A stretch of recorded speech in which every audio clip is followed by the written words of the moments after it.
What's up, TCCTU and ORU? It is Samson here again for another episode and another season of The Fitting Room. We are stepping into our summer season 2026, and we have a very special guest with us here today. I'm so excited. We're just going to jump right in. What's up, Sarvesh? Hey, how are you? Hey, tell us a little bit about yourself, man. Yeah, my name is Sarvesh. I am a junior at the University of Tulsa. I'm an integrated health sciences major with a focus on entrepreneurship. And yeah, I'm all about healthcare, health innovation, and creating impact on a larger scale. So super excited to get going. That's what's up. I'm so thankful that you're willing to hop on and to share with us a little bit about your story, your journey, and I'm excited to dive into it. Of course. And so tell us a little bit, man. How'd you get here? Yeah, so I'm not sure how far back you want to take me, but honestly, I have always wanted to. I've not really seen myself as an innovator to start. I grew up wanting to go into the healthcare field. Ever since I was little, I couldn't see myself doing anything else other than being a doctor. And that's kind of what I told my parents, what I told everyone around me. When I went to high school, I went to the Oklahoma School of Science and Math, which is a boarding school in Oklahoma City. So I went in there. I wanted to be like the most academically strongest person, go to the top Ivy League schools. And I kind of went in there with like that rigor, that conviction, going in there strong. But being there, going through tough coursework, living away from my parents for the first time, I realized that... Finish that thought. I want you realized what? I realized that I don't know if this is what I want to do. I kind of was figuring out like myself, like where I saw myself in the future. I was thinking long term, because short term, it felt like there was no end in a way. Yeah. No, that's cool. I as you were talking, I guess I was curious. So you went to a boarding school in high school? Mm-hmm. Yes, I did. My junior and senior year. Junior and senior year. Man, that's intense. And so when you went to boarding school, you had kind of this mindset going into that boarding school that I want to be a doctor. I want to exceed and excel in every area that I can in this space. Exactly. Yeah. That's kind of how I saw myself. Like, I knew that I wanted to create impact, and I'll get into that a little bit deeper too, like why I wanted to become a doctor too. But it was inspired by family history with struggling with disease, and I wanted to find a cure for that in a way. That's inspirational. So when did you first start to realize this, I guess, passion to want to be a doctor? Like, when did that first hit? Because you mentioned the disease part and the family. Yeah. So ever since I was born, I would always go to eye doctors and specialized eye doctors. I grew up in New York. I spent about half my life there. Moved here in 2014 to Oklahoma. But I always grew up around eye doctors. I loved eye doctors more than anyone else because you got to play fun games in there. They don't poke you with needles, and that's the best part. I feel it. More importantly, like as I got older, I realized why I was there. I was there because my dad, he came to the U.S. and was diagnosed with an eye disease, juvenile glaucoma, that people didn't know that someone younger could get. A lot of people have heard of glaucoma. It generally happens in people that are older, but it's not very heard of for someone that is younger, like my dad, to have it. He was diagnosed in his mid-20s, but they think that he got it much earlier on. So by that time, he had already lost a lot of his peripheral vision. He's gone through a ton of surgeries, going through different cocktails of medications, has to have surgeries frequently, even to this day. But luckily, it is manageable, thank God. So that is kind of my inspiration for going into the field. I was fascinated with the eye care industry. I was fascinated with rural health. I live in a more rural part of Oklahoma, being one of the only South Asians in my entire county. Oh, wow. I see a lot of others around me that you see that mistrust in healthcare. How to explain it? Like, not really like I hate seeing the doctor. I don't believe in healthcare as a whole, but more of just a mistrust. There's this kind of like wall being built. Yeah. between doctors and the general population. So I saw these problems around me. I saw these problems in my personal, like with my family. Yeah. And that kind of created that inspiration that, okay, if I become a doctor, if I go into the eye care field, I treat other people, that's going to solve all the problems. It's going to fulfill my wishes. It's going to make me satisfied. And in the process, I'll be impacting others. Well, But growing up, I realized that just doing that is probably not the best way to approach it.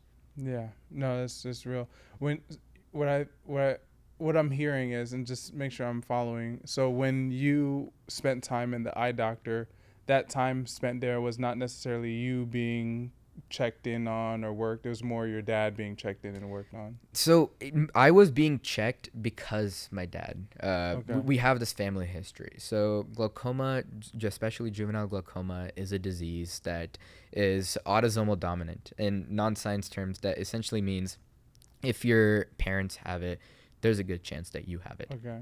So I was immediately flagged ever since I was born as a high-risk patient. Yeah. So I would get checked all the time. So that's why I would go to the eye doctor. I Okay. didn't know what they were looking for. When I went in, I was like, okay, they're just trying to check if I need glasses. Yeah. Because all of a sudden one day, the doctor, when I was 7, was like, you need glasses. But I didn't know the real reason I was there. Why was I getting my eye pressure checked when other people don't? Yeah. So And so at what point did you start, from that point kind of moving forward, at what point did you start to notice maybe kind of like a disconnect between doctors and kind of the general population? When did you start to recognize that gap? I saw that disconnect, let's say 2017, when I moved to like the house I currently live at, Okay.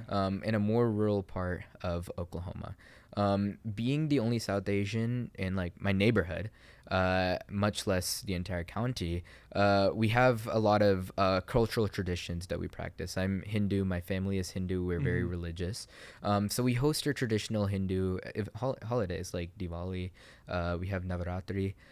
So we have these cultural events, and these events are supposed to be shared with our community. So we have our neighbors come over, and I love Oklahoma for that fact, is that everyone is so open, so willing to explore different cultures. Like I'm open to learning new cultures, reading religious texts, and everyone else is open to learning about our culture. Yeah. The food that we eat, the religion. Even like my brother, when he was younger, his friends would come over and be like, "Hey, isn't this the holiday for the elephant god, which is Ganesha?" Yeah. And it's so impressive how open-minded everyone is, and something I love about where I live. Yeah. But being so open, we also get to share like our personal opinions, where we're comfortable, where we're uncomfortable. So our neighbors, a lot of our neighbors, we see that there's that mistrust towards doctors. We saw that a little bit perpetuated during COVID, Yeah. where a lot of people didn't know who to trust. We're getting so much information. We're bombarded with so much information, and we're getting different sources of information. So it's not wrong to question who to believe and who to not believe. Yeah. But now we need to figure out who do we trust and who do we not trust. Yeah. So there is a good chance that what I'm saying is completely untrue. Maybe I'm just following, but I have made some decisions to trust certain people. Yeah. A lot of influence comes from our parents. A lot of influence comes from the people around us. So how do we engage in discussions to be civil, but also expressing our points of views and seeing how we can create middle ground? Yeah. And that stems us into me in the entrepreneurship and advocacy field, because that's where I've learned a lot of this about. That's cool. Okay, so after kind of seeing the disconnect and a lot of the different, between the doctors and the general population, and especially like you mentioned, it was definitely seen during COVID a lot.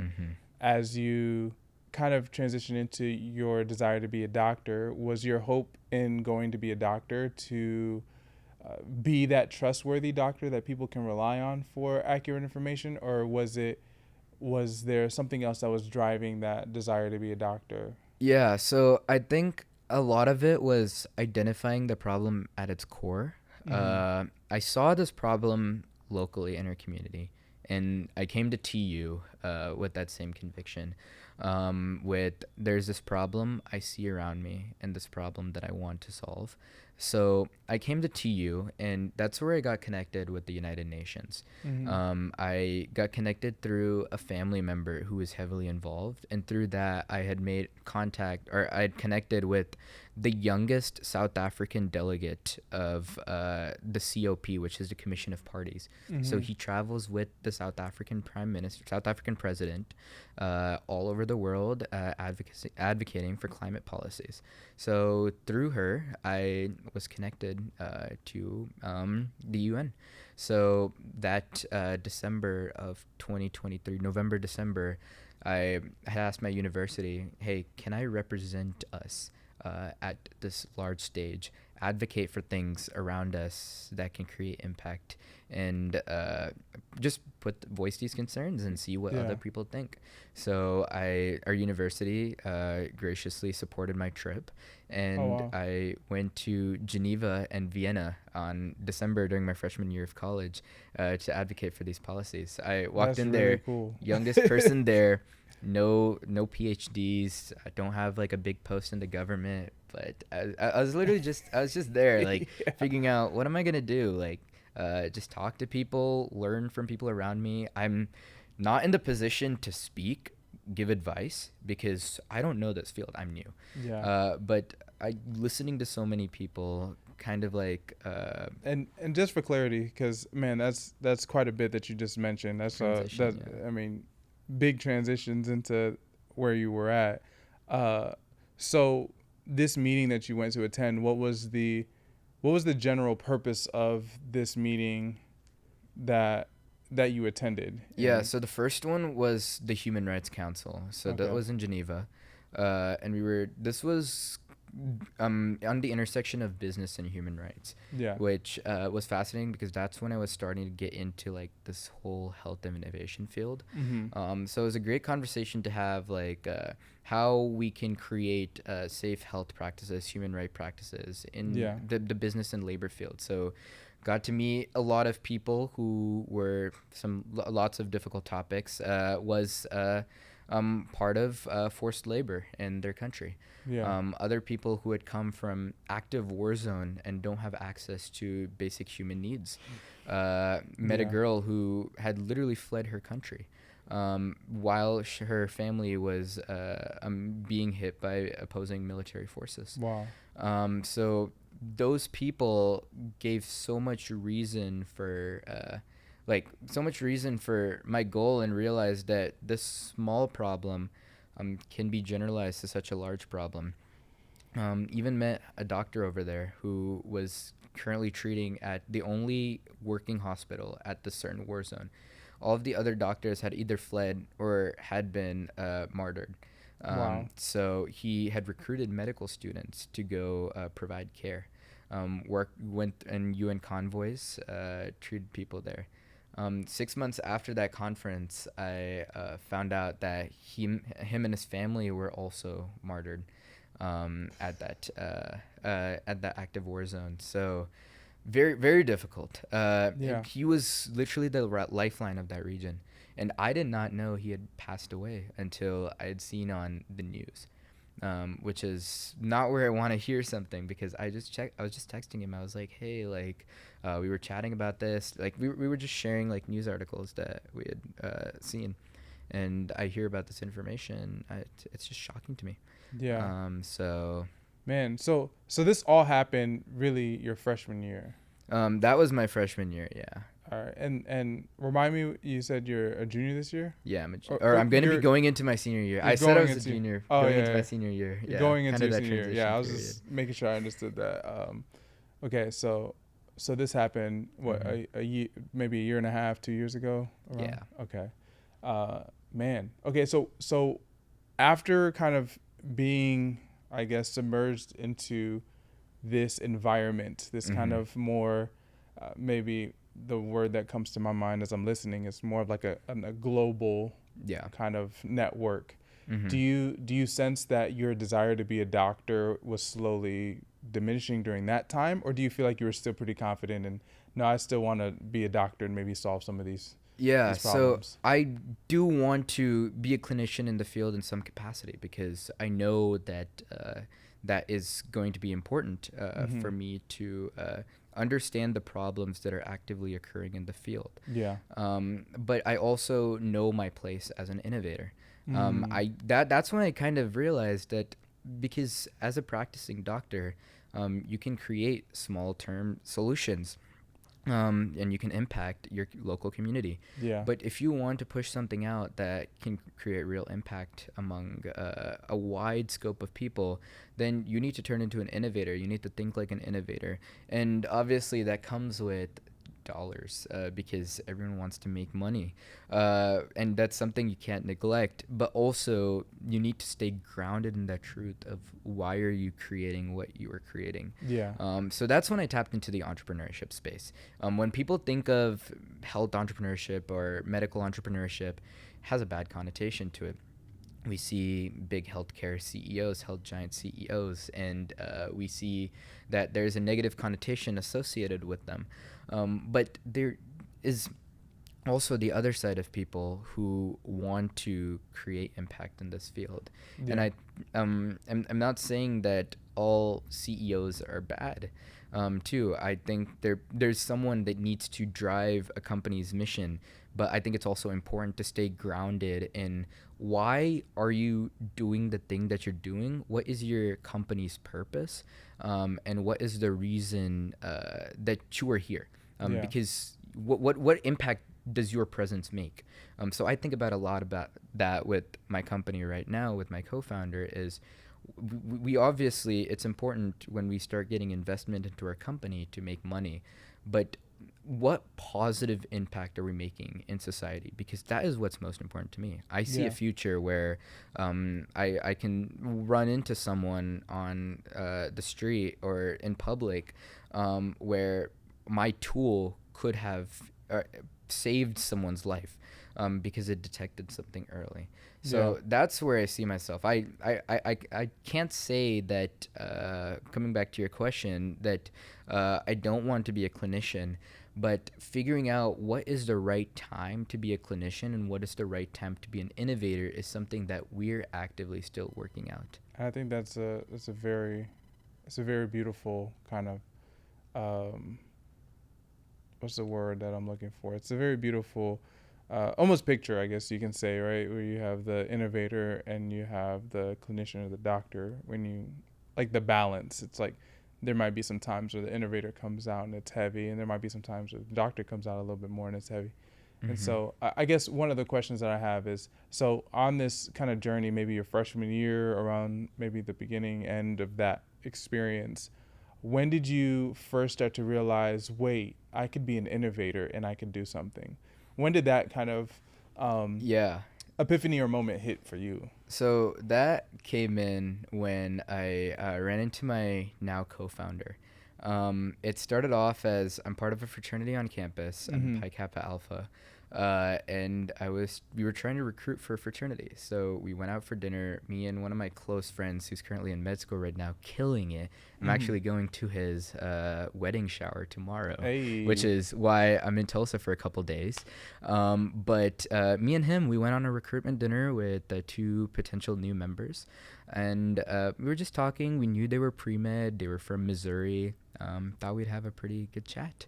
On the way back, we were just in the car. We were chatting, and my co-founder randomly said, "I'm interested in entrepreneurship," and I was like, "No way, me too." And it's so rare to see someone who wants to be an entrepreneur in the healthcare field this young. Mm. You see like practicing doctors that want to be an innovator, but you don't see anyone like our age Yeah. doing that. So Usually they're it, maybe focused on like their yeah. academics and getting through school. So like that's when we were pulled out of like recruitment of a fraternity, and I was like, this is someone that like I'd want to work with long term. Like I didn't know much about him, but like an innovator in the healthcare field, like Mm. there's no one that meshes as well as me. So we went through a recruitment. We ended up he ended up going to a rival fraternity, which is fine. That we get along really well. It's just playful banter in the end. Yeah. We're both great fraternities on campus. But what struck me out apart was that he still came up to me and was like, I have this idea. I have I have this friend from my hometown who's suffering from absence epilepsy, and I have this idea for creating this tool that can detect epilepsy in real time before it even happens, and that allows us to save someone's life. So even though we were in different fraternities, sometimes we would sit down, we would get playful banter from our own fraternities, saying, "You're spending time with someone from your rival fraternity more than us. Like, what's going on?" Yeah. Obviously, in a light way. Mm-hmm. But no, we were really serious about building these. It was this pair of glasses that can track your eye to detect epilepsy. Mm-hmm. And we pitched this all over the country. We pitched it in where was it even? I don't even remember. Kansas City, Oklahoma City, like Tulsa. Got a lot of conviction. We ended up not working on that project to do what we're currently doing right now. But that was that start. That was that getting into that field, realizing that, okay, we need to raise money. We need to build out a tool, build out a prototype. Yep. Like, how does building a pitch deck work? Like, how does pitching to someone work? That was that start. Yeah. Into actually digging into that entrepreneurial space. Yeah. No, that's cool. It's cool to hear. It's like, you know, and this, I'm imagining this happened your freshman year. This was my sophomore year. Sophomore year. Okay. His freshman year. So this starts going into the next year, and you have a friend that's starting to make you think a little bit outside of the normal realm of, and I mean, it sounds like you already had some of those desires too, but it kind of was lifted you up into that space by having something to. It brought it out of me for sure. Yeah. No, that's cool. Okay, so coming to TU, and I guess I'm just more curious about this. When it comes to TU, what made you choose TU as a school to attend? And I know we're kind of like going backwards now, but I'm just curious, how'd you pick TU? Did you always want to go to TU, or? It was a hard choice. I wanted to go to Stanford. Mm-hmm. That was my dream school because, I don't know, I love the campus. It's obviously one of the best schools in the country by ranking. But I would say subjectively TU's the best now that I'm here. I was like, I wanted to go to an Ivy League school. That boarding school I went to, obviously, was the best of the best, cream of the crop, and everyone there was telling me, you got to go to an Ivy League school. So I applied everywhere, and I ended up getting into a couple Ivy League schools of my choice. I was brought down to going to Cornell in New York, 2 hours away from my hometown I grew up in, so that had a pretty big role too. I was like, I miss home, like my hometown. Or I can come here to TU. I was a National Merit Scholar, which I'm really grateful. Lots of times I don't think one test should dictate where you're going to end up going to school or how much money you're going to get. Yeah. Because I know a lot of people who can't afford school have to pay for school, especially where I'm going right now. And lots of times it is unfair, but I am also really grateful because now I can afford higher education for my family. So grateful for that scholarship. But it was either this or paying a lot of money to go to Cornell. Hard choice because I have people from the Oklahoma School of Science and Math telling me that you got to go to the best school. And then my college counselor there was like, take the money and go where they want you. You're going to be in a place where the professors want you. You're not going to be fighting to make your mark at the university and have people even like know you by name. Like your name, like your face, not just a name, or not just a number, is something that TU really advertised. I remember that was actually, you were a name, not just a face. I think that was what the line was. My freshman year, I was part of TU's commercial. So if you want to run back that clip, I think I have like a 5-second cameo that took 24 hours to film. You should definitely pull that. That's on ESPN, I think. Oops. No, you're good. But yeah, so Yeah, that's what they said. Like, you're a name, not just a face. And I actually meant that when I said that on the commercial, Yeah. because that was my main, like, one of my main reasons why I'm here is people actually wanted me. And I always like in this field, especially in the entrepreneurship field, and even like when I was in high school, like throughout my whole life, I've always fought to make my stand, get into the right places, get into the right rooms, network my way in. I think that's one of my strong abilities. But it's also like you can only like walk your way in so much. The other person has to also want you there. Yeah. Right? Otherwise, it's not a reciprocal relationship. You've got to know yourself as a person. You got to value yourself, and have a reason for other people to want to come in and chat with you too. So, it was kind of that balance, and I saw that at TU that I could work really hard. I could do the things I wanted to do, and yeah, I don't regret my decision one bit at all. I'm really Yeah. glad to be at TU. Incredible institution. Recommend it to anyone that's in Oklahoma. Incredible Yep. scholarships, incredible opportunities, and people say that the best opportunities are Ivy League schools, and for certain degrees, maybe. Like, if you want to get into finance, you want to get into computer science, maybe it's a good idea to go to Stanford or Berkeley. Yeah. You want to get into investment banking, go to Penn, go to I don't know, Harvard. But for so many things, like if you want to have a quality education and you want to make your mark in this community, not just this community, but the entire Midwest, Tulsa is amazing. Yeah. No, I love that you say that. And what's really cool about what you were saying is that as you said, I want to pick a school that's going to pick me. Mm-hmm. It's almost like that played a role into saying, hey, would y'all be cool if I represent you guys and go into this thing? Mm-hmm. It's like, well, they picked you, so Yeah. they're gonna be like, yeah, we gonna let you go and represent us over Exactly. in, you know, whether it's Exactly. Yeah. so I think it's cool to see that kind of reciprocated in your freshman year and how it played Exactly. an influence. And Reciprocating that freedom too, because that's a change of pace from my boarding school too. When you're confined in a dorm room in high school and you're not able to leave, you have difficult Yeah. coursework. Fun thing about my boarding school, they take away your phones on Sunday and give it back to you on Friday evening. So no phones are Ooh. allowed. The only way they actually, obviously, like, we got through the bypass of our school's internet restrictions, as any school person does. Yeah. Hopefully my high school is not seeing this, but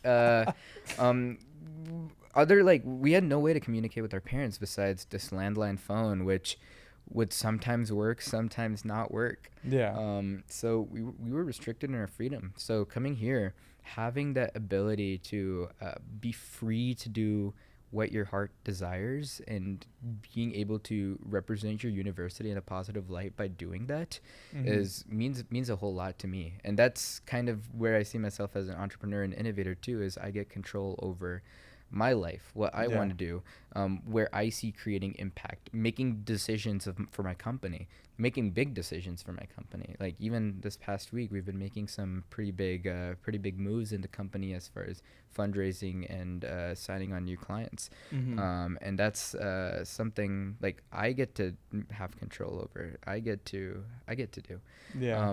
Which obviously, not like, life is not about like myself, but the people that we're impacting, but the decisions that we are making as a company.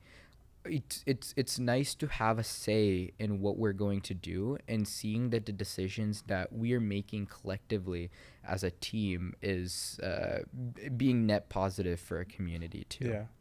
No, that's amazing.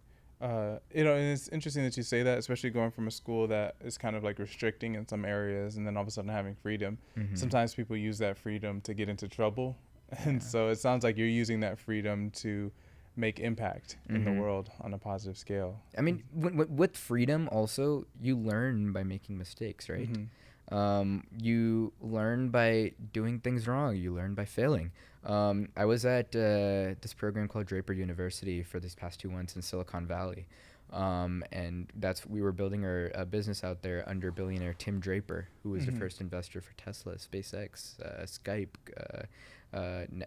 couple other really strong companies, Yeah. Hotmail, to name a few.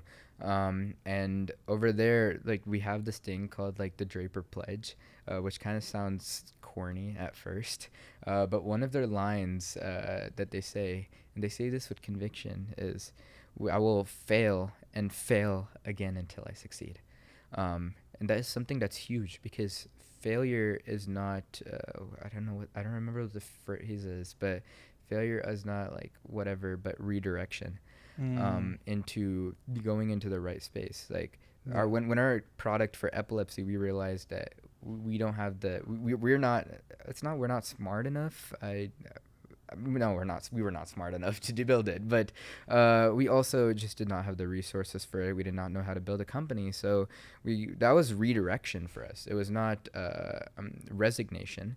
Yeah. We just redirected into building this out, which started off with a pretty ballsy cold email to the chief information officer of Mass General in Boston, and that might segment us into what we're currently working on right now. Hey, no, 100%, man. Feel free to dive into it. What's happening in life right now? Of course, yeah. So that kind of we tapped into my sophomore year now. That spring, we realized our company wasn't working like how we wanted to. This epilepsy detection product, and meanwhile, I came back to like what I wanted to do for my dad. Like what he was struggling with disease. And at that time, my freshman year summer, I'd also worked at a pediatric ophthalmology clinic as a tech. So I'd see a lot of patients who were younger than my dad, younger than me, younger than my brother, who were struggling with so much more. Yeah. Like this girl who was going through a double like transplant of her corneas. That is something that I wouldn't wish for a lot of people to go to. And there's this other kid who has a disease that only 4 people in the entire world have. And when there's such little, like, so rare of a disease, no one's motivated to find a cure, right? Because they're like, why would I spend billions of dollars building a cure for something that can only cure 4 people? So difficult. It's rough, and that's unfortunately how the healthcare field is. Our job is not to fight it, but to find solutions that work around it.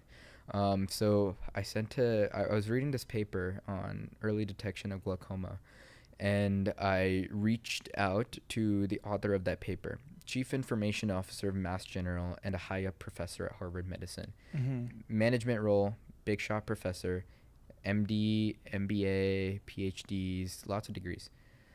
And I reached out to him. Didn't expect a reply back. 2 weeks later, he replied saying, I love how bold you are. I love that you're interested in it. You have personal motivation for it. Let's get on a call. I was in Kansas City that weekend. I took that Zoom meeting in between a pitch that we were making for our previous project. And I told him, like, hey, I'm interested in this. And a couple weeks later, I'm in the lab. I'm in the Harvard AI Ophthalmology Lab. I am actually affiliated with Harvard Med School, which is wild for me to think about, because it's a dream institution for several people to be at. Yeah. Being at Harvard, being at Harvard Med School, working on cutting edge medicine, AI medicine. And now we're spinning out of there. We created a test. You use your smartphone, take a picture of your eye, and we can detect disease with just a smartphone photo of your eye. What started off with detecting eye disease, most specifically glaucoma, now has the capability to detect heart disease, neurodegenerative disease, cancer prognosis. We can even like have the possibility of doing, and we're working on some partnerships right now with some undisclosed institutions to be able to replicate an entire blood panel with just the individual biomarkers like that you get when you go and get a blood draw done.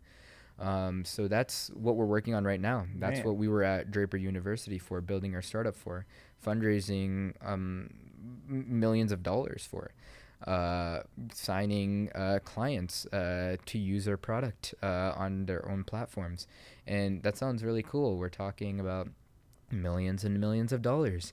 But in the end, like, I always come back to why I created this. Like, I Yeah. sit down with my dad and I'm like, we always, like, when we're testing something out, I always get help from my dad. He gives me so much advice. Mm-hmm. And then when we're testing out the product, I always, like, check with my dad because my dad has glaucoma. So when we're testing the product and our like product says that my dad doesn't have glaucoma, then we're like, okay, we're doing something wrong. Yeah. So it's been a journey. It's been so exciting. Being in San Francisco taught us so much. We went through, like, I mean, we went through this thing called the survival program, Yeah. where we were trained by Navy SEALs to in the middle of an undisclosed location, to test our survival skills, test our resilience. And that grew us as founders so much more. And this new project. Was this like a fitness thing that you did? Like that was like survival? Like you were No, like we were in the middle of the mountains, Oh. doing a lot of different activities that I am not allowed to say because I am under NDA. But if you saw my face at the end of the program, oh my gosh. And it was just like a Wildest mental thing I've done. resilience development type Mental, physical, thing? Yeah. everything in between. That's I'm intense. so grateful I went through it. Looking back, I would wish that every entrepreneur goes through this program. I would never do it again. I mean, you were like, glad you did it. parts of it I would. But you're Beautiful glad place. you did it nonetheless. Oh, I'm so glad Okay, I did it. Okay. But just Made wouldn't me do it such again. such a more resilient person. Made me a tougher person when it comes to. I hate to say the word businessman, but that's the thing that I am in the end, because we're making deals, we're making critical decisions that can make or break our company. Yeah. And again, like, I reiterate this over and over again. All of this, I do this for the people that are going to be using our tool in the future, Yeah. because we want to create impact. We want to make our mark in the field. That's why I went to the UN. While I was in San Francisco, I actually went to Stanford University and pitched this at Stanford to a bunch of AI researchers. And now we have AI researchers that want to work with us at Stanford. And it's a full circle moment where in undergrad, when I was in high school, I wanted to go to Stanford, and I not gotten into Stanford. Yeah. And now we have Stanford PhDs that are like, we got to partner on this in our project. Yeah. So it's kind of coming back to them and being like, okay, now, like, full circle moment. Yeah, no, that's cool. It's cool to see that the entrepreneurial, it almost sounds like it's like exploding, coming out, right? Like all the ideas, innovations, networks, connections. And so I guess part of my thought process, and I guess I'm just curious, is so being in college, coming into your senior year, about to graduate, and yet being at all these other spaces, right? All these other places, whether it's in Cali, whether it's, Stanford, Harvard, like you're connected with all these different people. Do you ever feel nervous or intimidated? What does the internal experience feel like when it comes to seeing yourself as, I'm a college student, but at the same time, this kind of almost entrepreneurial business world impact? Mm-hmm.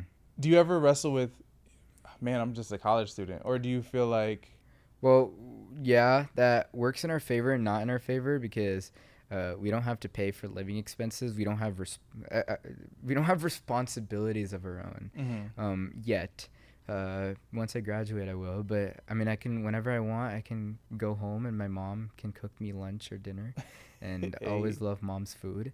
And I can come home, like, I have a safety net. Lots of people don't have that. When you're in your mid-20s, you've got to survive. Like, you've got so many people, founders in our cohort, have families. They have children. There was a guy that I met. He's in Austin. Him and his I don't know if it was girlfriend or wife. Mm-hmm. They're both entrepreneurs. None of them are generating revenue. They're literally living off of investor checks right now. That's And real. and they essentially told us that if we're going to go homeless, we'll go homeless to build their startup because we know it'll work. For us, we're in a slightly better situation. We have a place where we can live, food that we can eat through a meal plan. So we have that little bit of a safety net. But yeah, it's hard to manage it. And now once we finish fundraising our startup, and once we go into this fall semester, we're gonna be traveling. Uh, 1 week I'll be in New York. The other week I'll be in San Francisco. Another week I'll be across the world in a different country making a deal with a potential client. Who knows? Meanwhile, I've got an exam to take, and Yep. it's gonna be an awkward conversation going up to, I don't know, a professor in the humanities field and saying, "Hey, I run a business. I Mm-hmm. unfortunately will be halfway across the world and have to move this exam." That's what happened this spring semester. We got accepted to this program and we left mid-April. Mm-hmm. We took all our finals early or got exemptions for our finals, Wow. and said, we're going to California. We're not going to think about school while we're there. We're going to build. We're going to finish everything early. That's a rough conversation to have with the professor, saying, because that's kind of disrespectful on their end too, because they're running a class, they have you in their class, and you're essentially telling them, hey, I'm leaving your class, excuse me from everything. Yeah. So that's disrespectful, and we understand that. So creating that, it's not even just, it's not about ourselves over there too. We think about our professors too, how much strides they've taken to create a course, to teach that course. Yeah. They are worthy of our respect. Um, yes, I worded that right. Yeah. No. They are worthy of our respect, and we have to give them that utmost Mm-hmm. respect. So that balance is also something that we keep in mind too. Um, yeah, it's not about us always. Yeah. It's about everyone that's involved. So being in the business field. We always make strategic decisions that is in the interest of best parties. So we learned that. Yeah. So it is something. It's not easy. I don't think we've mastered it. I mean, even in the business space, we haven't even tackled 1% of what we need to know. Yeah. But we're learning. We're learning. So one thing that I'm curious about, especially after what you just shared now, there's a lot of, I guess, confidence that I sense from you, and that confidence shows up whether it is sending an email to Harvard professor, Mm-hmm. or or whether it's coming confronting your professor and saying, hey, we have this thing coming up, how can we work this out, right?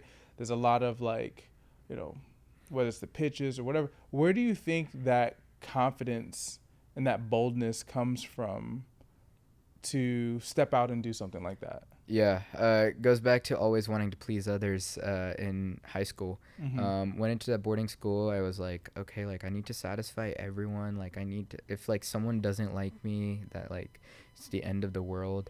But going like into college, I realized there's always going to be people that aren't a fan of you, and that's completely fine. That does not make me a bad person. It doesn't make them a bad person. Obviously, constructive criticism on your character is great. It makes you a better person. It makes you grow. Yeah. And I always take constructive criticism on how to grow and apply those to myself. But just because someone doesn't like you doesn't mean you're a bad person, they're a bad person. It just means you two don't click. And that's something you learn when you reach out, when you're in the business field and you're outreaching hundreds and thousands of people, um, asking for crazy asks, crazy requests, people aren't going to like you. Yeah. That's in business, that's in dating, that's in relationships, that's in friendships, that's in meeting someone random on the street. Like I've ever since coming to college, I've made it a goal that like I want to make small talk with random people I run into. Yeah. I meet the coolest people by doing that. Like I met when I was in the Middle East, I met a member of the royal family, just by making small talk. And I had later been invited to a palace to have afternoon tea with a couple of the royal family members. Yeah. And when I was in Thailand, I met two other tourists who were part of or were traveling as nomads before they had to do mandatory military service in their country. You meet another one. I want to share this story too. Super cool. I love traveling. I love flying. I love aviation, the industry as a whole. So I was flying to Boston for work. I was actually going to a UN conference where I met the CEO of Google, and pitched him. I'll get into that too. Sorry, I'm all over the place, but just so excited. But on that flight from Atlanta to Boston, I was flying this special aircraft, which I don't want to get too nerdy about it, but I paid extra to go fly that specific aircraft because it was super cool. And I went to the pilot and I was like, hey, like, can I see the flight deck of the plane? And he was so fascinated. He told me about how he was a doctor back in Egypt and then decided to drop everything, work at a liquor store in Los Angeles so that he can make ends meet so that he can pay for flight school. And now he's a pilot in Los Angeles and he's doing great things. I filmed like TikToks with him in the flight deck.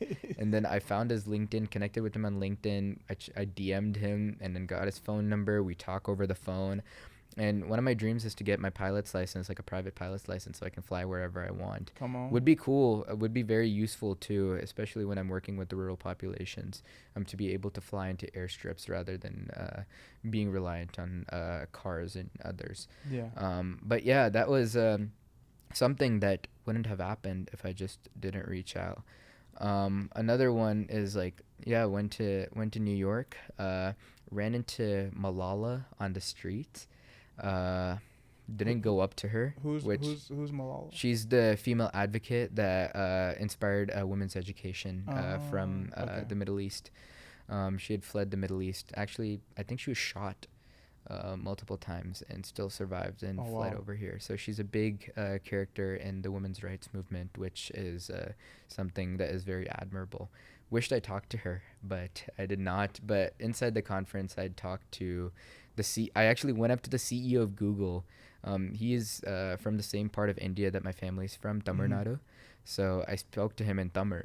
And that was the only reason he listened to me because I said I don't remember what I said, something along the lines of like Sundar Pichai, Nanun Tamil Nadu or something like that, which means I'm also from Tamil Nadu.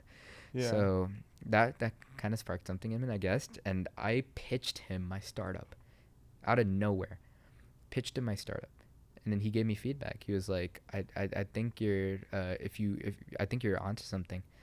And then took a picture with him, which was really cool.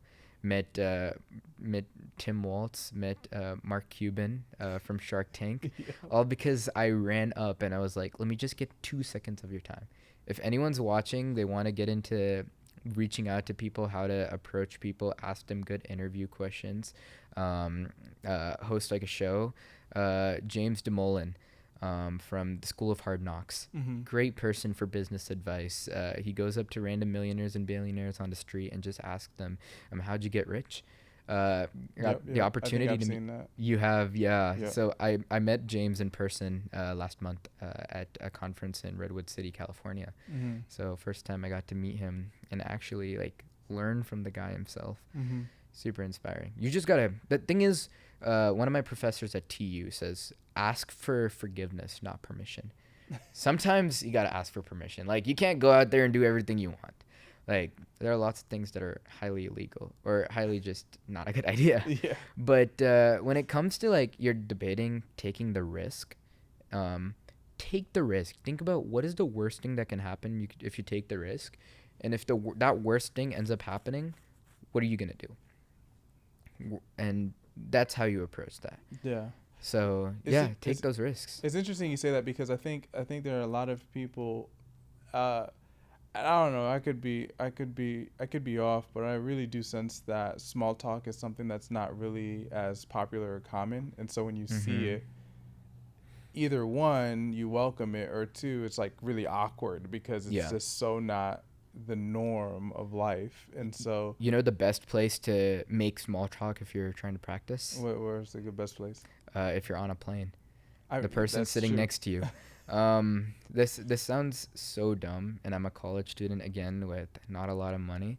But I traveled so much for like conferences and work and stuff like that that I've gotten higher status with airline status with multiple airlines, Mm-hmm. and sometimes they end up upgrading you to a nicer seat, like up in the front in economy or sometimes first class. And I don't belong in first class. I don't think I belong in first class. So whenever I'm sitting there, you see me like taking selfies of myself and like taking pictures of the food, and they're like, "What on earth is this like 20-year-old guy doing there?" That was actually happened when we were flying back from San Francisco. Was that me and my co-founder? We were flying back. I had higher status with the airline, so I was in the line for first class, Yeah. and we had the gate agent came up to us, or the desk agent, and she came up to us and she said, "You know, this line is for first class only, right? First class and priority flyers." And I was like, "Okay." And she was like, "Are you first class or priority?" And I was like, "Yeah, I am." And she was like, "Can I see your boarding pass?" And because keep in mind, like, we're two people, we're severely underdressed. We're wearing sweatpants and a hoodie, and Yep. like we're just blabbering at 4 a.m. in the morning, kind of just being like degenerates. So it's understandable. Again, we don't belong in first class. But happened multiple times where we were denied into airport lounges or stuff like that because we feel like we just look like we don't belong. Yeah. And that's fine. Sometimes you just got to be yourself. Sometimes you've got to play the part. I don't know, what is this? The current generation, this is probably going to be out of trend in a couple months, but LARPing, essentially, fake it till you make it. Yeah. You gotta LARP sometimes. But no. So what I'm getting at is when I was sitting in those first class seats, those premium economy seats, you sit next to people who paid cash for those first class seats. Yeah. Those are people that have made it, not like me that's pretending. Yeah. People that have made it, and you make small talk. Where are you going? Like, where are you headed? Like, what are you going for? And then you make that conversation. You're like, "Hey, I created this company. Like, I'm here for this. I'm going for this." And you have conversations. I was sitting in first class with this guy while I was heading to Cleveland, and he was actually headed to Cleveland with me from Tulsa, Mm-hmm. and he was telling me he was here for business. He gave me his business card. He runs a company. Told me if anyone needs a material science internship, to give me the card. Yeah. So now I was able to offer an internship to a couple of my friends. Yeah. You never know what's going to happen. I was flying to Denver, and the couple sitting next to me, the girl, she is actually a graphic designer full time. Mm-hmm. She does social media. She does marketing. I got her card, and now she's someone that I would very strongly hit up because I saw her work. I love it. She got to pitch me. I got to pitch her. Yeah. It's great. You don't know who you're going to meet sitting next to you, and I think that's a great place to make small talk if you're trying. And also, if you, let's say you say something awkward, they're not gonna run away from you. They gotta sit next to you for the rest of the flight. They ain't got So that nowhere might to make go. it worse, might make it better. Yeah, no, that's real true. No, I love it. I mean, one of the things I tell people all the time too is one of the best places to practice small talk is the first couple weeks of university school or college school, wherever you're Mhm. at. I mean, everybody's open. People are new. People are open to Yeah. have conversations. In all honesty, too, the first couple people you meet on campus are people you're probably never gonna see again. Yeah. TU is a little different because it's a smaller campus, but still still applicable. But Yeah. you go to a big state school or even any school that's larger than TU, the first couple people you meet, they don't have to be your friends. Like, Mhm. obviously, the first couple people I met were super cool people, but that's also not people that I see or talk to on a regular basis anymore either. Yeah. Just because like we just we might not have classes together, we not just not see each other often, and that's fine. But great place to practice, like you said. I completely agree with you. 100%. Okay, so now kind of like peering out into the future, right? Like, and what's cool is just hearing where you've already been, I'm super curious to hear where you see yourself down the road. And so, Mhm. in the next, whether it's after graduation or even, 10, 15 years after that, or later on in life, towards the end of, where do you see yourself in the future? I have imagined myself in so many different ways in the future. Like, what if I did this? What if I did that? What if I did that? If you asked me 5 years ago where I would see myself in 5 years, I would have given an answer, but it would have not been this. Yeah, for Um, sure. Absolutely not. Uh, so if I say where I see myself in 5 years, that's definitely not where I'm gonna see myself. So at this point, like, man, I don't even know where I see myself tomorrow. I don't know where I see myself in 2 months, because if you asked us in March where we were going to be, none of me and my co-founder would have said seeing or being in Silicon Valley for 2 months, building our startup, raising an investment check from there, and kickstarting our startup and actually changing the trajectory of our lives. On paper too. I don't know if I should even say this word, but if our deals go through in the next couple weeks, on paper, both me and my co-founder are millionaires. Mm. Doesn't mean anything. Completely honest. This is all fake money, right? Yeah. I mean, But I don't even know what that means, but I'll take that. yeah, even I don't know what it means, Yeah. right? But someone told me that, hey, if this deal goes through, you're on paper a millionaire, and it's like, okay, I'm still going to Taco Bell right after this podcast. Like, it Yeah. doesn't matter to me. But what matters to me is that we actually are able to take this, like, investments that are coming in and use it to build what we've dreamed of doing. Not dreamed of building, but dreamed of the end result. Who are Yeah. we helping? Who are we impacting? So I see myself in a couple years. Obviously, there are those material wants that anyone wants. I Mm-hmm. love cars, so I want to be able to get a car that I really like.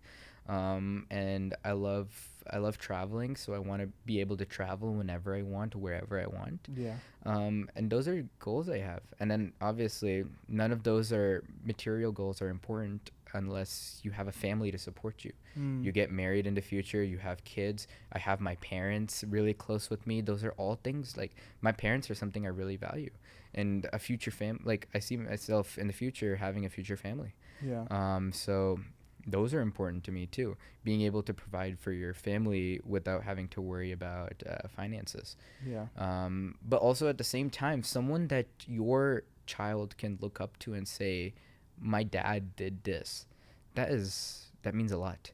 Yeah. So that is also something that I see very important to me. Yeah. No, it's super cool hearing this because, you know, like even with what you just said, right? Like where you have a kid that looks up to you and it's not, it's not, oh, my dad has a big bank account. It's no, it's who my dad is. It's the impact my dad made. Mm-hmm. And I think that's so rich, and sometimes we don't think about that. Sometimes Yeah. we, you know, Mm-hmm. can find ourselves obsessing over the wrong thing or falling into the wrong. Even you mentioning family, I know there's a lot of like entrepreneurs who want to make money, but they're not really interested in family, or they may even think that family will slow them down. And it sounds like from what you're saying is that your family actually is your support system. Mm-hmm. I Your talked about this with my dad. It's hard to date an entrepreneur.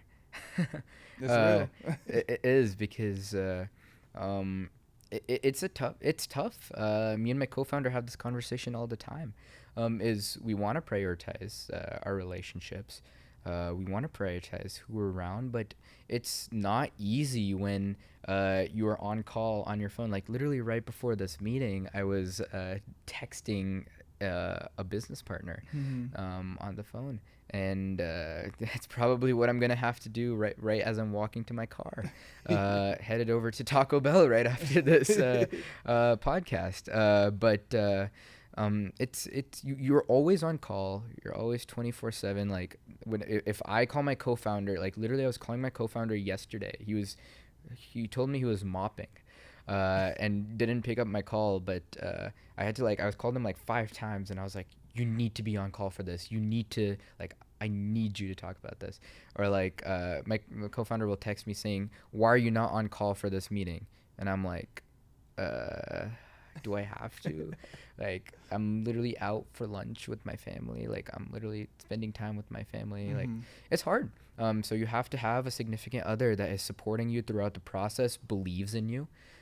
Someone that even when you are you're absolute low, you have absolutely nothing. Someone that supports you, believes in you, and thinks that you can actually make something that succeeds, knows your core mission, knows why you are creating something, and that's Mm-hmm. values that you should look for in something Yeah. in a relationship, and in not just like a romantic relationship, but also your friendships, Yeah. because your friends around you are shouldn't be people who think like, oh, your company's gonna fail, your idea's gonna fail, your vision's gonna fail. It's not even about business, like not even about entrepreneurship. It's in any ambition that you have. Yeah. If you don't have someone that, obviously they can challenge you, they can say, maybe this isn't the best way to go about this, maybe this isn't a good idea, maybe that isn't a good idea, but what they shouldn't do is say like, you're stupid for doing this. Yeah. So just some things to keep in mind, because when you do achieve those goals, then people are going to be like, hey, I told you that you were going to do this. Yeah. And I'm going to be like, no, you didn't. You just told me that my idea was stupid. So, and I have had people say to my face that my idea is stupid, our startup is stupid, our company's stupid. And obviously you listen to them, ask them, why do you think it's stupid? And then sometimes they'll be like, it's just never going to work. Other people are going to be like, I don't like this aspect of your company, that aspect of your company. That's constructive criticism. Helps you grow as a person, helps you grow your company, helps you grow your ambitions.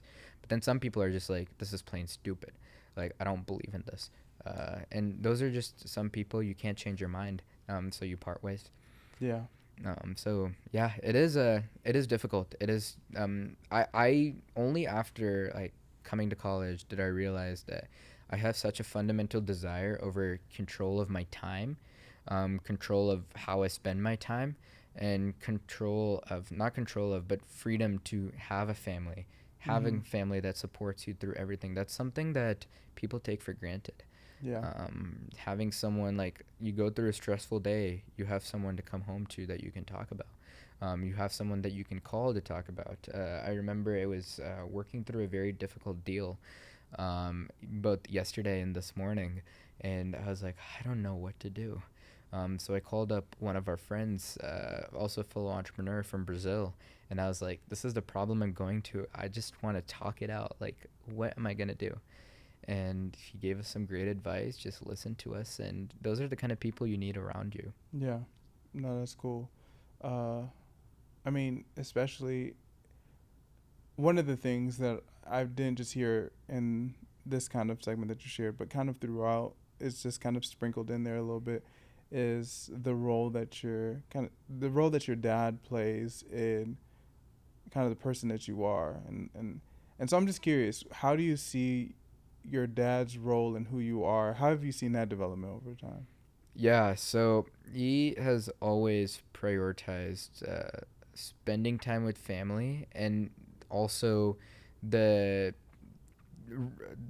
how do you explain it? The words aren't coming to me, but it's that desire to make the best use of your time. And like how memories and experiences are more important than material things. Yeah. My mom and my dad are both not fans of material things. They don't buy lavish cars. They don't buy lavish luxury clothes. That's just not their thing. Yeah. But what they are the big thing about is experiences. My family goes on a lot of road trips. We Yeah. did a road trip from Oklahoma City to Toronto, Canada, nonstop, only stopping for food. We would rotate every 8 hours. We would rotate drivers, Man. and that was it. We went up to Toronto, went down to New York, Pennsylvania, Philly, New Jersey. Went up to my hometown in New York. We did a road trip once up to Yellowstone, stopping in Utah, Colorado, South Dakota. once we did up to the Grand Canyon in Vegas. We went down to Key West. Mm-hmm. All of those road trips, we do a ton of road trips, and that gives us perspective on culture. Yeah. Because when you're flying from one destination to another, you skim over the cities in between, and you lose perspective of how big this country is. Oh yeah. And how big the land is, how the land changes, the topography changes. So stopping in those small towns, meeting people in the small towns is so fun to me. I love like that. That's something I found fascinating. Even when we flew to Alaska, we instead of doing a cruise, or flying to the destinations we need to, we rented a car and road tripped everywhere. We road tripped to this town called Whittier, Alaska. Whittier. Yeah, That's you should look it up if you don't know what Whittier is. But it's a town on the Kenai Peninsula. It is only accessible by either boat, like cruise ship, fishing boat, or by a tunnel that closes at night. Mm-hmm. And that tunnel is shared by both the train and a car. So you're essentially driving on train tracks to get into the tunnel. Yeah, no, that sounds And once you intense. enter into the town, the entire city or entire town lives in one building, one tall building, like apartment building. Yes, and it's like a bright pink and like turquoise green color.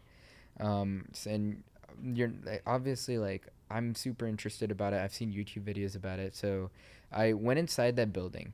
I went to the convenience store, which is the only convenience store there, which is Inside in the building? inside the building funny. in the like near the lobby. Mm-hmm. I went and talked to the lady over there, and that gives us such unique insights. Like, what is life like over here?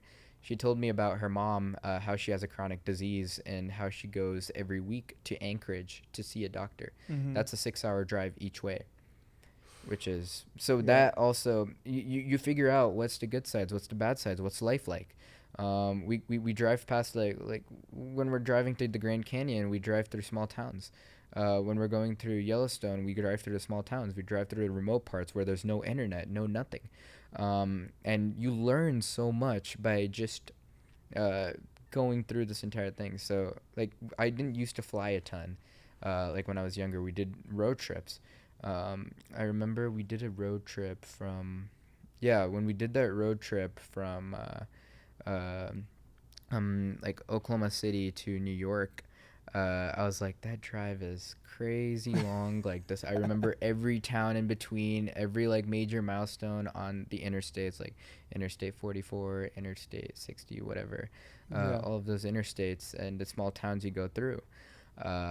But when I flew to New York that next time around, that flight was 2 hours, and I was like, man, we just flew through all of that, and it was a blur. And like I knew what was in between because I went on the road trip, but Yeah. the average person would never know what life is like on the way there. Yeah. And That's- that's a could be an analogy for life too. Is that like a lot of times you see someone's life from the outside. Mhm. You see where they started and where they're at right now, Yep. but you don't know the steps that it took to get to where they are. Nobody does. Yeah. I mean, some people might know. It's like I make an analogy. Like the average person on the street knows what my life is like, and that's kind of like flying over my life. Mhm. Other persons, like I'd have my friends who know what my life is like, and that's like taking like a car or a train Yep. through to the destination. Some people are there, like my family, who are biking that exact same route Yeah. that other people took a train or a plane. They go through the steps on a secondary point of view, and then Yeah. there's me going through my own life. That's like walking the entire destination, Yeah. every single bit, every single thought that you Exactly. have, every single dream that you have, every single morning that you wake up, everything you're going through, the highs, the lows, the worst. No one else knows yourself better than yourself. Yeah. It's cool that you're saying that too. I like the analogy, especially considering it almost seems like your dad valued kind of the slow walk, right? Like the slow Mhm. experience rather than kind Yeah. of a quick, Mhm. flyover, but rather the slow drive, and I feel like that Mm-hmm. slow drive is what because think about it, right? Like when you embrace something like small talk, right? Small talk requires you not to take the plane, but quick Mm-hmm. overview of a person, but it requires you to slow down, Exactly. and I think that's really And even in valuable. these road trips too, when I was younger, my parents wouldn't let us play video games, use our phones, anything like that. We would play games looking outside the window, and so that we would like growing up. Like I knew every single like we would drive those exact same routes. Sometimes like we we drove to Cleveland, Ohio, and most of it was the same route that we took from New York Mm-hmm. to Oklahoma, and that was when I was younger, and I remembered every single stop in that route because when I was younger, I only looked out the window. Mm-hmm. Another thing is, when we go on road trips, my mom makes food. She brings like an instant pot and she Oh makes yeah. food on the go. Can we afford to eat out? Of course we can. But we also learn how to save money. Mm-hmm. How much money do we save by eating home cooked food? I mean, obviously like we would grumble, we would complain, we'd be like, "Oh, there's a restaurant right there that smells so good," but you understand life not just in the world that you grew up in, but the world that a lot of other people grow up into. Yeah. And I think that's very important. It makes you understand the world outside of how you grew up, Yeah. and it's hard for me to put into words. I don't think I'd ever be able to put it into words, but actually living it and understanding like what we have lived through is so important, and I think Yeah. others should go through that humbling experience, that living moment. And I think that goes in parenting too. So when I see myself as a parent, I see myself parenting in a similar way my own parents did. Yeah. No, that's cool. Man, that's it's cool to see kind of like the full picture of the journey, right? Like you Mm-hmm. get a little bit of a glimpse as to where you are, where you see yourself, where you've been, Mm-hmm. and so I appreciate you being willing to dive into your story and to share these Of things course, because yeah. it's rich, right? Mm-hmm. For sure. And so one of the things I like to do is I like to give an opportunity for guests to just share some words of encouragement to our listeners, and maybe this can be a person who maybe they're listening in and they're over here like, man, like I want to embrace the boldness, I want to embrace the confidence, I want to go out there and do, you know, I have a little bit of a spark or like maybe even a slight flame of the innovator and entrepreneur side, Mm-hmm. and maybe I'm nervous, right? Like maybe like nervous as to how do I go about this? What is a good first couple steps to take to go? What wisdom or advice Yeah. do you have for that person as they continue on their journey? I think my biggest piece of advice and something that has worked out pretty decent for me is don't plan your life out. Like you can always have dreams. I think your dreams and ambitions should start from the bottom up, not top down. Mm-hmm. So I I think how do you explain that? Like you should have your fundamental like a lot of people like they have their dreams, right? Their dreams are okay, I want to do this, I want to do that, like I want to be a doctor, I want to be a lawyer, I want to be an engineer, Yeah. I want to make $1 million, I want to do that. And then they figure out what do I do to get to that end result. I personally don't think that is the best way to go about it. I think you should look inside intrinsically and see what do you want out of life. For me, I see myself in a future with a caring family, a wife and kids, and family, and my parents and my brother, and I have a close family, and I Yeah. keep that close bond with my family. I see myself in a world where I have full control over my time. I get to travel. I love photography. I love music. I Mm-hmm. get to enjoy all of these interests without pressure, Yeah. and without some other factor in my life controlling that. And then I figure out, okay, what do I need to do in life so that I can achieve these core dreams that I have for life. Yeah. And I think working from the bottom up like that rather than the top down is what's worked for me. And I say worked for me, and I'm about to turn 21 like in less than a week. So take my advice with a grain of salt. I'm sure there's a lot more people who are more experienced and have gone through life much more than I have. But I think that's what works for me. And don't plan your life too far into the future. Uh, your life in 2 years is not going to be what you thought it was going to be. Yeah. Man, what I think is going to happen in next month, I don't know what's going to happen next month. I'm not even kidding. If you asked me 3 days ago what position I would be with our startup today, I wouldn't be able to tell you because something comes up every day. Something wild happens every day. And it can change the entire trajectory. And that can be led by successes. That can be led by complete failures where you don't know what is going to happen in your life, where life is going to take you. You feel like you're at the worst point of your life, and that gives you redirection. So yeah, don't plan too far ahead. Just figure out, what do you want to achieve for the day. There are factors you can't control. What do you want to achieve for the day, and what kind of core values and dreams do you have for the future?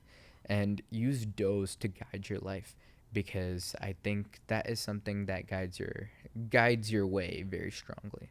Yeah. It's so funny you say that, because I do feel like oftentimes when you get placed into like enroll into college, they the question's always, what do you want to be, right? Yeah. And what career do you want to have, what is your dream, where do you want to land in those capacities, but it's not often guided by what type of person you want to be. Exactly. Right. And so I think with what you're saying is bringing a fuller picture to the dream that people strive for, which I think is really, really insightful for college students. I will say that. Definitely. College is especially hard because it's the opportunity for you to explore life. And I think a lot of people make changes in life, whether that's their major, whether their outlook on life. It's made lots of changes for me. I say, take college with an open mind. Even if you're dead set on what you want to do, take it with an open mind. Like, take some classes that you'd never expect to take. Join some clubs you'd never expect to join. Talk to people you'd never expect to talk to. Take those strides, because you never know what's going to work out and where your life is going to take you. So I'll leave it at that. No, that's what's up. Thank you so much, Sarvesh. I appreciate you for coming on, man. Yes, this of was course. Nice. Of course. And thank y'all for joining us for another episode of The Fitting Room, and for tuning into Sarvesh's Sarvesh's story. And for those who are watching on the YouTube, hopefully the video quality was all right. We had to kind of move a little bit last minute with the camera because certain situations, but we appreciate y'all for tuning in, for hanging with us. And if y'all want to come on The Fitting Room, we would love to have you, as we're going to be recording summer season episodes for 2026 here now. And so fill out the Google form, connect with us, reach out, and we will make that happen. And so until next time, thank y'all so much for tuning in. We hope you see how you fit in the fitting room. Peace. That's awesome. It, bro. Perfect. Yes, sir.